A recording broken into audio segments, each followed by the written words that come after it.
जय हिंद, नमस्कार। बजट 2024 जुलाई 2024 में पेश किया जाएगा और बजट से पहले केंद्रीय कर्मचारी और पेंशनर्स की जो मांगें हैं और उम्मीदें हैं वो बढ़ चुकी है। इसी को लेकर national council joint consultative machinery ने अपनी ओर से वित्त मंत्री को 9 मांगों का प्रस्ताव भिजवाया है। देखिए, बजट 2024 क्या इन 9 मांगों पर राजी होंगी वित्त मंत्री? Old pension scheme, income tax और 8वें पे कमीशन आयोग की गठन को लेकर बड़ी मांगें इस मांग पत्र में शामिल की गई हैं। जेसीएम स्टाफ साइट के सचिव और एआईआरएफ के महासचिव शिव गोपाल मिश्रा ने 21 जून को केंद्रीय मंत्री निर्मला सीतारमण को पत्र लिखा है। उन्होंने अपने पत्र में कहा, केंद्रीय कर्मचारियों को आने वाले बजट से बहुत सारी उम्मीदें हैं। कर्मचारियों की मांगों में सबसे ऊपर है पुरानी पेंशन योजना की बहाली। केंद्र में नई सरकार के गठन के बाद अब केंद्रीय बजट की तैयारियां शुरू हो गई है। केंद्रीय वित्त मंत्री निर्मला सीतारमण ने शनिवार को बजट 2024-25 पर सुझाव लेने के लिए सभी राज्यों और विधानमंडल वाले केंद्र शासित प्रदेशों के वित्त मंत्रियों के साथ बजट से पूर्व की बैठक की है। जुलाई के तीसरे सप्ताह में केंद्रीय बजट पेश किया जा सकता है। उससे पहले आर्थिक सर्वेक्षण की रिपोर्ट जारी होगी। लोकसभा चुनाव से पहले 1 फरवरी 2024 को अंतरिम बजट लाया गया था। केंद्रीय कर्मचारी संगठनों ने भी वित्त मंत्री के समक्ष अपनी 9 मांगों की जो लिस्ट है वो भेज दी है। इसमें पुरानी पेंशन योजना की बहाली, 8वें वेतन आयोग का गठन, मेडिकल सुविधाओं की बेहतरी, staff benefit fund, restoration of commuted value of pension, income tax के स्लैब में बदलाव, होम लोन रिकवरी के ऊपर नियमों में बदलाव, साथ ही साथ रेलवे की क्षमता में वृद्धि आदि मांगें शामिल की हैं। मिश्रा जी ने कहा है कि ओल्ड पेंशन स्कीम केवल एक पेंशन नहीं है, अपितु ये सामाजिक सुरक्षा का जरिया है। नेशनल पेंशन स्कीम ने सरकारी कर्मियों के सामाजिक और आर्थिक सुरक्षा चक्र को तोड़ दिया है। 3 दशक की नौकरी के बाद जब कोई कर्मचारी नेशनल पेंशन स्कीम में रिटायर होता है तो उसे महज 4-5 हज़ार रुपये हर महीने बतौर पेंशन मिलते हैं। दूसरी मांग 8वें वेतन आयोग का गठन को लेकर है।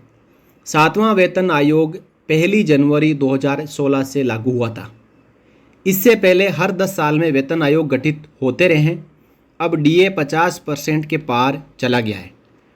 मौजूदा परिस्थितियों और महंगाई के दौर में वेतनमान, भत्ते और पेंशन लाभ का रिवाइज होना आवश्यक है। रेलवे में स्टाफ बेनिफिट फंड 800 रुपये पर कैपिटा कंट्रीब्यूशन फंड 2014 से सैंक्शन है। पिछले 10 साल में इस फंड में कोई बढ़ोतरी नहीं की गई है। इतनी राशि में उच्च शिक्षा संस्थानों में स्कॉलरशिप तक मैनेज नहीं हो सकती।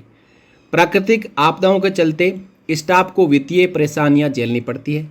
वे तनाव में रहने लगते हैं। खेल गतिविधियां, महिला सशक्तिकरण और आयुर्वेदिक व होम्योपैथिक डिस्पेंसरी आदि कार्य भी प्रभावित होते हैं।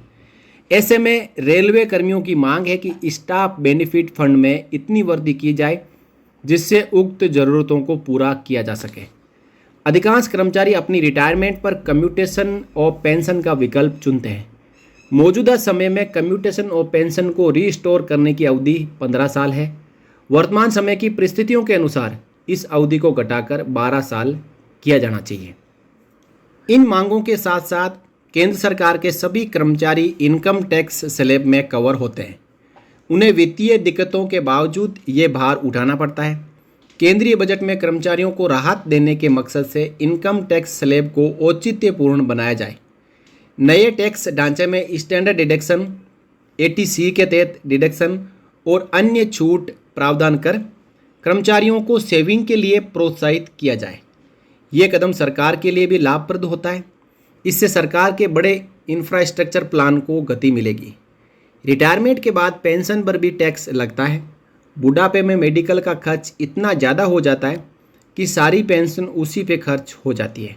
बढ़ते खर्च में कमाई का कोई जरिया नहीं होता। ऐसे में वित्त मंत्री से आग्रह है कि पेंशनर को आयकर के दायरे से बाहर रखा जाए। केंद्रीय कर्मियों के लिए मेडिकल सुविधाएं बढ़ाई जाए। अभी रेलवे कर्मचारियों को IRLHS के तहत मेडिकल सुविधा मिलती है। बाकी केंद्रीय कर्मचारी CGHS के तहत इलाज कराते हैं। यहाँ पर जब भी स्पेशल इलाज की ज़रूरत पड़ती है तो कर्मचारियों को इम्पेनल अस्पतालों में रेफ़र कर दिया जाता है। वहाँ पर उन्हें भर्ती होने में परेशानियों का सामना करना पड़ता है, कहीं पर बेड ही नहीं मिलता है, कर्मचारियों को एक अस्पताल से दूसरे अस्पताल में चक्कर काटना पड़ता है। ऐसे में सरकार से आग्रह है, रिक्वेस्ट है कि सरकारी अस्पतालों में स्पेशल ट्रीटमेंट की सुविधा प्रदान की जाए। इसके अलावा रेलवे की क्षमता में वृद्धि के लिए स्पेशल बजट जारी किया जाए। स्टेशनों की रिपेयर और अतिरिक्त लाइनों के लिए ये बजट जरूरी है। सुरक्षा के लिए कवच प्रोजेक्ट में तेजी लाई जाए। हाउस बिल्डिंग लोन और एडवांस की शर्तों को आसान बनाया जाए। इससे पहले कर्मचारी संगठन प्रधानमंत्री मोदी से लेकर DOPT मंत्री के साथ पत्राचार कर चुके हैं।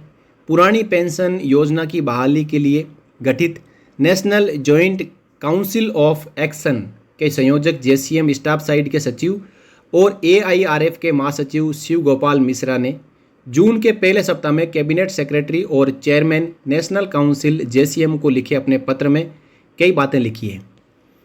किस तरीके से न्यूनतम वेतन 26,000 करने पर सरकार द्वारा कर्मचारियों से वादा खिलाफी की गई। मंत्रियों की कमेटी ने आश्वासन देकर हड़ताल वापस करा दी। बाद में कर्मचारियों को कमेटी की तरफ से जो भरोसा दिया गया वह तोड़ दिया गया।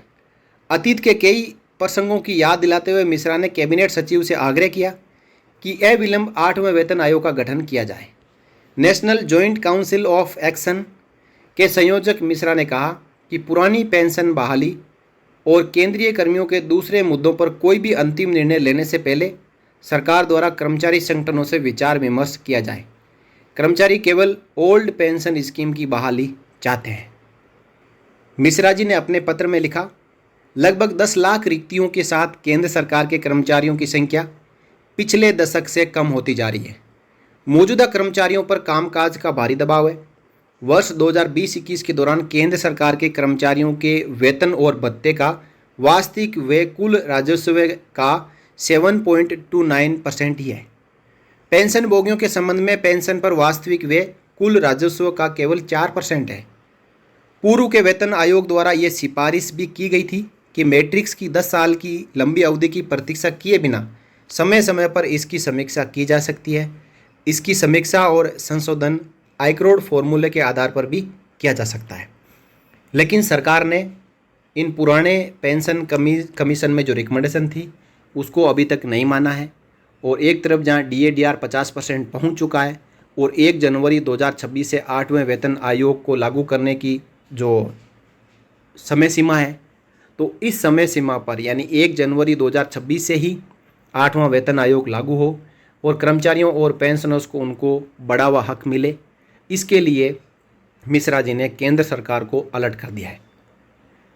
अब बजट 2024 में केंद्रीय कर्मचारियों और पेंशनर्स की ओर से 9 मांगें वित्त मंत्री तक पहुंचा दी गई है।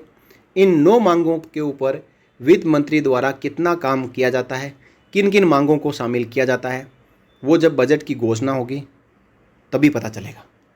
इससे पहले मिश्रा जी ने कहा है कि जो भी आप केंद्रीय कर्मचारियों और पेंशनर्स के हित में फैसला लेते हो तो उससे पहले केंद्रीय कर्मचारियों के संगठनों के साथ में मीटिंग जरूर की जाए, ताकि जो मुद्दे हैं वो असलियत में शामिल हो सकें और धरातल पर लागू हो सकें।